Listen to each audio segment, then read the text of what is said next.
Good morning, students. This lesson is of class 6th for the subject of history. Chapter 4, The Chinese Civilization. Starting on page number 34 of your textbook, titled Past and Present 6, and is being submitted to you on 5th July 2021. This voice is of Millie Bhatnagar. Students, as you know, China is one of the most important countries of the world in terms of area, population, and advancement in science and technology. A civilization arose in China in 1800 BC along the river Huanghe. Though it provided water for cultivation of crops, it is called the Sorrow of China. The river often changed its course of flow after floods and brought about large-scale destruction of life, crops, and irrigation canals. Let us study about the society of the Chinese civilization. As in other civilizations, the king was the most powerful person. Under him were the nobles and priests who assisted the king in the administration of the state. Next came the merchants, craftsmen, and farmers. Slaves were at the bottom of the social hierarchy.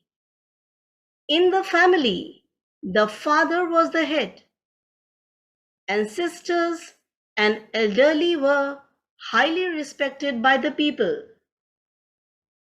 The Chinese religion was characterized by worship of forces of nature.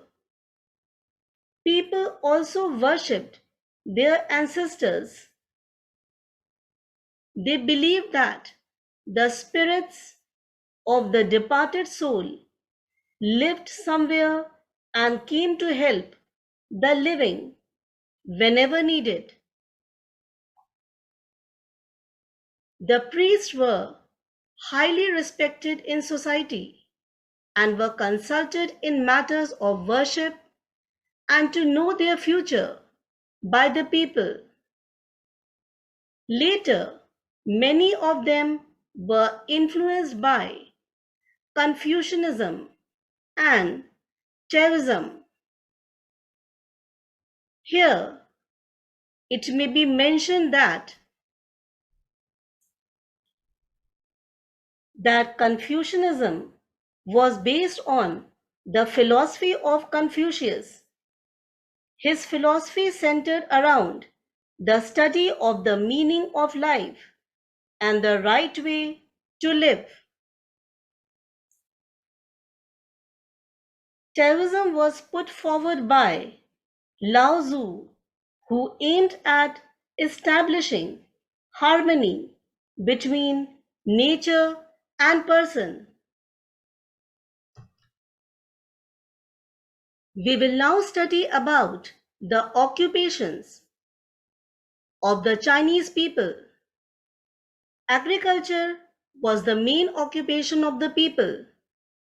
This necessitated the construction of canals, both for irrigation and drainage. The Chinese used iron implements in their fields. The main crops grown were rice, wheat, barley, millet, soybean, etc. The Chinese were the first to cultivate tea and remained the only producer and exporter of tea in the world for centuries. Pig, sheep, cattle were domesticated mainly by the poor people living in the villages. Sericulture. The Chinese were the first to make silk. They had reared silkworms on mulberry trees About 4,000 years ago, the Chinese women excelled in the craft of silk weaving. Initially, silk was an expensive luxury item purchased only by the members of the royal family. Later, its use became quite common. Metalwork. The Chinese also excelled in making weapons, statues, and vessels out of metals. Bronze was highly used. As iron was also used, the Chinese were also aware of the technique of smelting of iron ore.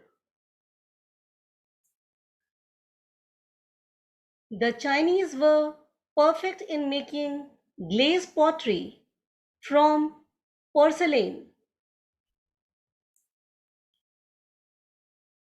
Their beautiful utensils, bottles, chessboards, boxes, candlesticks, vases, and cups became famous as Chinaware and were known for their glossy surface and decorative patterns.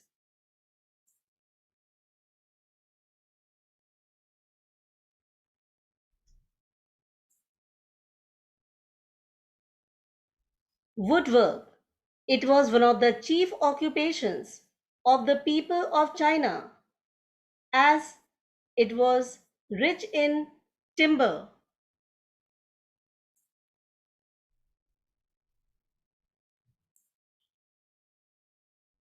They constructed building out of timber. Polished wood was used to make palace walls. Objects of wood inlaid with ivory was also in use. Students, with this, we end the discussion on Chinese civilization. Thank you.